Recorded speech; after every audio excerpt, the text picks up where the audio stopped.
Dans les mémoires improvisées, une cinquantaine d'entretiens avec Jean Amrouche, enregistrés en 1951-1952 pour l'ORTF, Paul Claudel évoque son œuvre avec toujours en contrepoint les lectures qui lui ont fait comprendre le monde et l'ont accompagné dans toute sa vie d'homme et d'écrivain.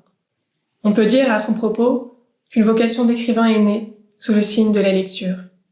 Nous avons la chance d'avoir conservé un certain nombre des livres d'enfance de Paul et Camille Claudel, restés dans la famille.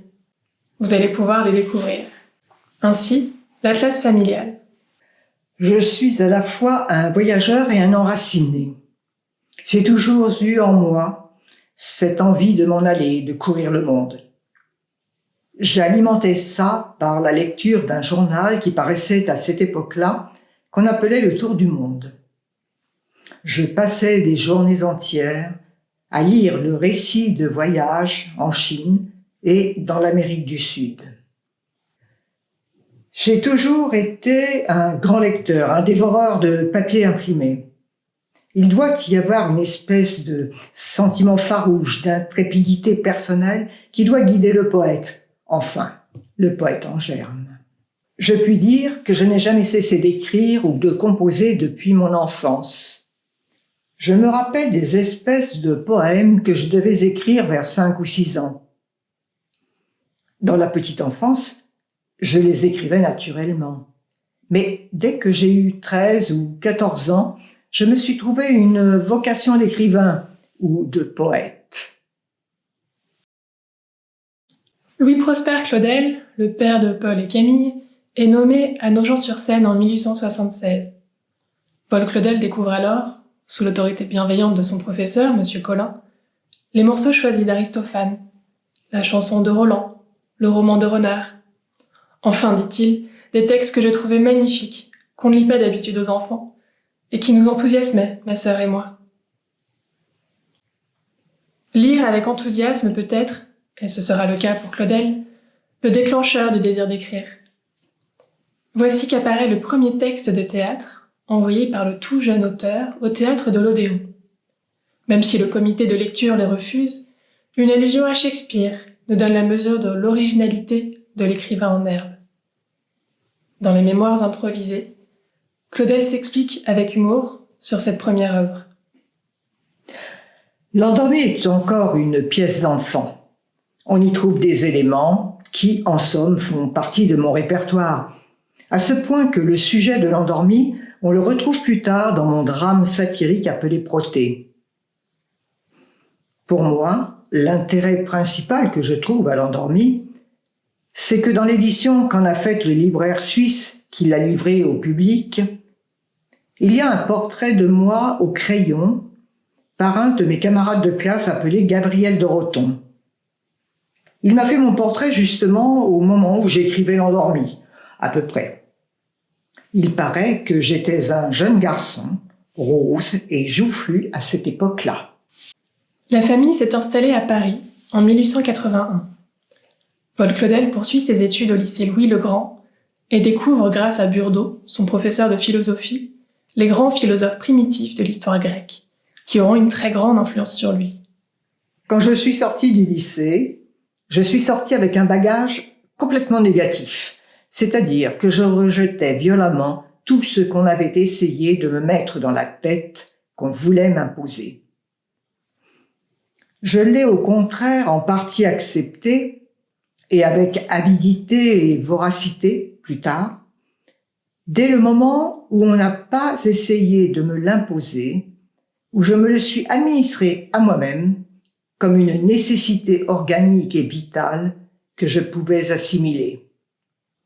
Et puis alors, quand je me suis livré à moi-même, je me suis d'abord jeté sur Shakespeare. C'est avec le dictionnaire d'une main et une traduction de Shakespeare que j'ai commencé à étudier l'anglais avec une grande voracité et beaucoup de fruits. J'avais une admiration sans borne à ce moment-là. Quand on voit ma première version de Tête d'Or, on retrouve partout l'influence de Shakespeare, de sa stylistique, de son répertoire d'images, son mouvement, et enfin ses procédés de composition. Dans Shakespeare, il y a d'abord l'universalité de ses idées. C'est un monde entier qui figure en lui. Il y a cette violence de l'inspiration, ce mouvement dramatique, cette imagination à la fois de familiarité et de sublime, les deux choses mélangées. Tout ça m'excitait au plus haut degré.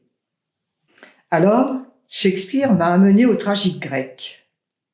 Alors, je me suis mis à vouloir le lire dans le texte. Mais pour le lire dans le texte, j'ai été obligée de recommencer toute une grande partie de mes études au lycée. Échille, Sophocle, Euripide, Échille surtout. Le récit d'Échille, qui a enchanté mes années d'adolescence et m'a toujours placé corps et âme sous l'influence de l'incomparable chef-d'œuvre dont j'ai essayé de donner il y a bien longtemps une version aussi fidèle que j'ai pu. En 1886, la rencontre des Illuminations, puis d'une saison en enfer d'Arthur Rimbaud, bouleverse la vie de l'adolescent de 18 ans et sera déterminante dans son approche de l'écriture poétique. Rimbaud a exercé sur moi une influence séminale et je ne vois pas ce que j'aurais pu être si la rencontre de Rimbaud ne m'avait donné une impulsion absolument essentielle.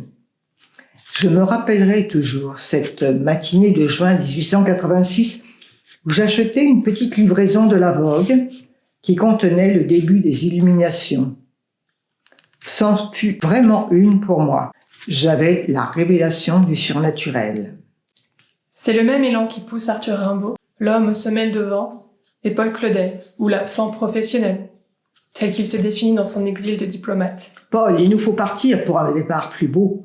Maintenant, je suis seul sous un soleil nouveau. Dans Connaissance de l'Est, petit poème en prose écrit en Chine entre 1895 et 1905, Paul Claudel exprime l'émerveillement devant une civilisation qu'il découvre. De nombreuses éditions illustrées témoignent de l'intérêt que suscite en lui un paradis de couleurs. Le cocotier. Je me souviendrai de toi, Ceylan, de tes feuillages et de tes fruits, et de tes gens aux yeux doux qui s'en vont nus par les chemins couleur de chair de mangue, et de ces longues fleurs roses que l'homme qui me traînait mit enfin sur mes genoux. Lire, écrire pour comprendre le monde. J'ai essayé de comprendre tous les pays qui m'étaient amenés du fond du futur, ce qu'ils pouvaient avoir de nouveau, la leçon qu'ils me donnaient, les connaissances nouvelles qu'ils me procuraient.